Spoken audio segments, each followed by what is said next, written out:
terão que comparecer diante do trono branco para serem condenados. Está chamada então a segunda ressurreição, porque a ressurreição final é a ressurreição de todos aqueles que não aceitaram Jesus como Senhor e Salvador, que não tem o nome escrito no livro da vida.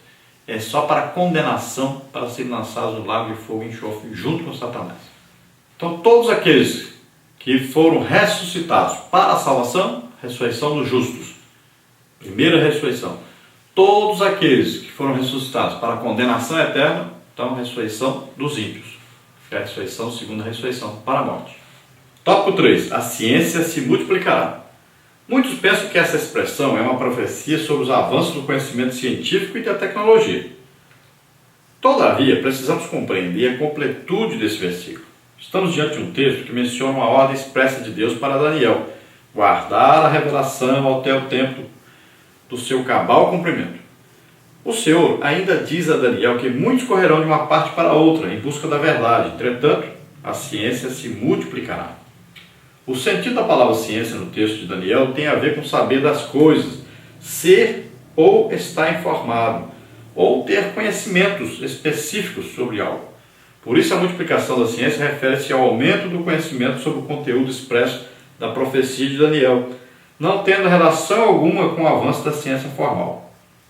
Louvado seja Deus pelos muitos estudiosos que vêm se debruçando sobre essas profecias, compreendendo o seu contexto histórico e cultural, evitando falsos alardes e preservando a gloriosa esperança de que a profecia de Daniel um dia se cumprirá fielmente. Veremos o advento da plenitude do reino de Deus no mundo. Então a ciência se multiplicará e não quer dizer, vão descobrir a cura do ebola, a cura do câncer, vão descobrir aí armas poderosas e tal. Não é isso que está dizendo. Não é a ciência humana. Está se falando aqui de conhecimento espiritual, que vai cada dia crescer mais. Agora através de todos? Não, através de uma minoria. Agora terão conhecimento de quê? Daquilo que já estava escrito. Veja bem que Israel só poderá conhecer o que está escrito a respeito deles quando estiverem quase todos mortos. Só o remanescente é que vai realmente ter revelação e vai ver revelado aquilo que está escrito sobre eles.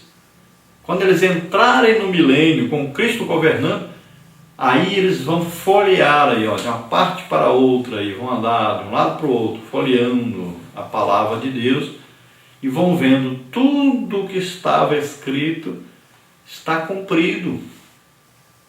Tudo que Deus prometeu para nós está aqui, está cumprido. O problema é que nós não acreditamos no que estava escrito. Nós líamos, mas não compreendíamos. Por quê? Porque o nosso coração estava fechado para Deus. Então esse Jesus que está governando aqui, ele poderia estar governando antes. O problema é que nós não o reconhecemos. Nossos antepassados não quiseram, não acreditaram. Então, nós estamos vivendo o resultado aqui final da palavra de Deus sobre nós. Eles vão dizer isso. O conhecimento vai se multiplicar, porque eles agora vão poder entender. Veja bem que durante o milênio, tanto os judeus como os outros povos vão poder agora ter um ensino diferente do nosso ensino hoje.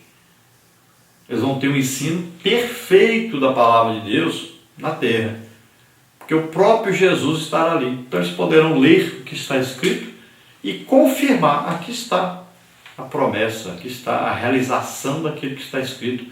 Já aí, durante o milênio, as pessoas vão dizer: olha, aconteceu o arrebatamento, está escrito na Bíblia. Aconteceu a grande tribulação, está escrito na Bíblia. Está acontecendo o milênio, Jesus está aqui governando. Então vão entender claramente, né? Agora, é claro que durante a grande tribulação haverão aí 144 mil pregadores pregando e explicando a palavra de Deus. As pessoas vão folhear a palavra de Deus aí, conferir tudinho e vão ver, realmente é verdade. Então haverão muitas conversões. Então as duas testemunhas estarão aí para trazer o quê? A confirmação dessa pregação com o quê? Com sinais, prodígios, maravilhas. Como sempre o Evangelho é pregado, com sinais, prodígios, maravilhas. Então as duas testemunhas estarão aí fazendo sinais, prodígios, maravilhas, confirmando a pregação dos 144 mil que estarão pregando o Evangelho aí a todas as pessoas. Então esse correrão de um lado para o outro aí quer dizer exatamente na palavra. Vão destrinchando aí, né? Vão entendendo, vão estudando e vão compreendendo o que já ocorreu. Fica mais fácil. Já houve o período lá do Antigo Testamento, já houve o período que Jesus estava aqui, Jesus morreu, já ressuscitou, já tem aí o arrebatamento da igreja, que será a maior prova para aquelas pessoas. Vão falar, já teve o arrebatamento. Pode procurar aí, vocês vão ver. As pessoas foram arrebatadas. Existem milhões de pessoas que podem confirmar que realmente as pessoas desapareceram. E vai ter também o quê? A grande tribulação acontecendo, as coisas que estão escritas, tudo acontecendo, os juízos de Deus. Então, a palavra de Deus será entendida por muitos, é claro, por aqueles que desejam, por aqueles que vão dar a vida agora para serem salvos. E durante o milênio, não. Aí a palavra será lida, entendida claramente, explicada claramente. Mesmo assim, no final do milênio ainda vai ter gente que vai escolher Satanás. Parte 3, então, a profecia foi selada. Tópico 1, a profecia está selada. Tópico 2, o tempo do fim. Tópico 3, humildade e finitude. Tópico 1, então, a profecia está selada. Daniel recebeu a ordem de fechar e selar o livro da profecia sobre a história do mundo. O ato de selar o livro, à época do profeta Daniel, dava garantia da veracidade ao que lhe havia sido revelado. Não tinha mais segredos e nada mais estava escondido que Deus não houvesse trazido à luz. O selo do livro assegurava que a revelação era dada por Deus. A profecia, quando dada pelo Senhor, como no livro de Daniel e de todos os santos profetas, não é uma palavra impenetrável, fechada ou restrita a poucas pessoas que se acham capazes. Não. A palavra de Deus é a revelação divina para todos os homens. Não foi somente para a nação de Israel, mas a todos quantos temerem a Deus e confiarem por compreender os desígnios do Senhor para o mundo. Então veja bem, foi dito para Daniel que estava fechado, selado agora. Não seria mais dada nada, mais nenhuma coisa para ele entender, porque o que ele precisava entender já tinha sido dito. Então o que ele precisava compreender, ele já tinha compreendido. Pronto, acabou. Não era mais para ele o que estava escrito. Então, até onde ele precisava saber, Deus já tinha revelado. E a Bíblia diz isso, né? E podemos saber desde que Deus queira que nós saibamos. Então existe aí uma coisa que nós devemos entender, podemos entender, mas existe coisa que nós não podemos entender. Veja bem que os apóstolos, por exemplo, muita coisa Jesus não podia dizer para eles porque eles não tinham capacidade de compreender ainda. Não era hora de dizer para eles ainda. Muitas coisas eles entenderam só depois de Jesus morrer e ressuscitar. Aí que eles foram compreender o que Jesus havia dito. Na época eles não entenderam nada. Então aqui Daniel foi dado muita revelação, e essas revelações, em parte Daniel compreendeu que era preciso ele compreender, mas muitas coisas que foram ditas ele não conseguiu entender, e que eram coisas para o futuro, e que servem para nós hoje, e vai servir ainda para Israel até durante a grande tribulação. Muita coisa que está escrita no livro de Daniel, eles vão entender nessa época. Agora, as coisas que estão escritas na Bíblia, aí pelos profetas, são coisas que vão acontecer ainda e que podem ser reveladas desde que Deus deseje que nós consigamos essa revelação. Nosso papel é o quê? Estudar a palavra de Deus. É desejar conhecer essas coisas.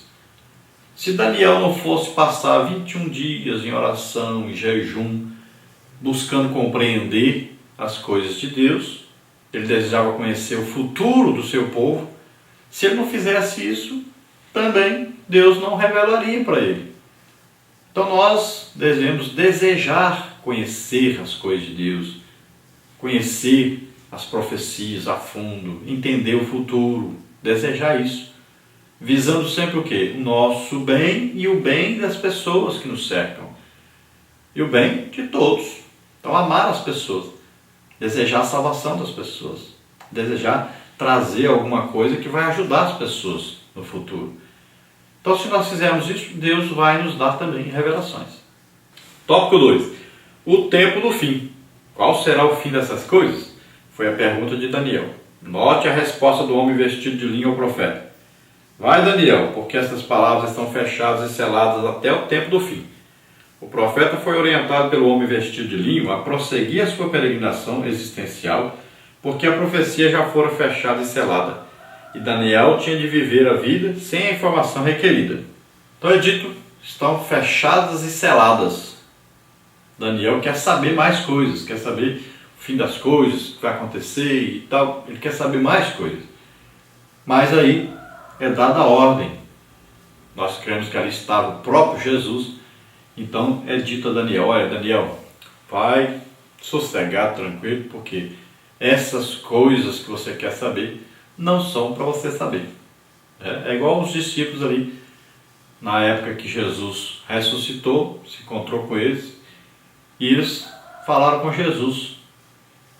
O que estava previsto para acontecer, o que estava acontecendo, o que ia acontecer, e Jesus disse, olha, não vos pertence saber. Então, veja bem, existem coisas que Deus quer revelar, existem coisas que Deus não quer revelar. Então, coisas reveladas para nós entendermos. Coisas que não são reveladas são para Deus. E Ele vai dar a revelação a seu tempo próprio e para quem Ele deseja dar. E Daniel, na sua humildade, então, nós vamos dizer que aceitou isso, né? Se resignou. Embora, é claro, a curiosidade fosse grande. Vamos ver então, tópico 3, humildade e finitude. Uma declaração de Daniel chama-nos a atenção. Eu, pois, ouvi, mas não entendi. Após o homem vestido de linho afirmar que depois de tempos, em metade de um tempo, e quando eles tiverem acabado de destruir o poder do povo santo virá o fim, Daniel ouviu, mas não compreendeu. O profeta havia recebido a visão de Deus, todavia não a entenderia. Aqui, Daniel demonstrou a sua humildade e reconheceu a sua finitude. Não devemos sentir-nos inferiores a outras pessoas quando não entendermos um assunto bíblico. O que não devemos é inventar teorias que contrariam as Escrituras. Para isso é preciso entender o que a Bíblia diz. As palavras de Daniel são uma grande advertência para quem lida com as profecias e a interpretação da Bíblia em geral. Atentemos para as palavras de Jesus quando foi indagado pelos discípulos a respeito da restauração do reino de Israel. Não vos pertence saber os tempos ou as estações que o Pai estabeleceu pelo seu próprio poder. Atos 1:7. Então veja bem, Daniel disse que ouviu, mas não entendeu. E ele quis saber, perguntou, mas Deus não respondeu. Tinha coisas que não eram para ele entender. Então assim conosco, o que nós não podemos é desistir de estudar a palavra de Deus, porque eu não entendi isso. Então existe o quê? Uma necessidade de nós estudarmos, às vezes ler um livro de alguém que já estudou sobre esse assunto, às vezes não é revelado para nós, mas foi revelado para outra pessoa. Então já está num livro aí, nós nem sabíamos. Então o importante é estudarmos, é procurarmos entender. Agora devemos ter o cuidado de não inventar. Inventar é terrível.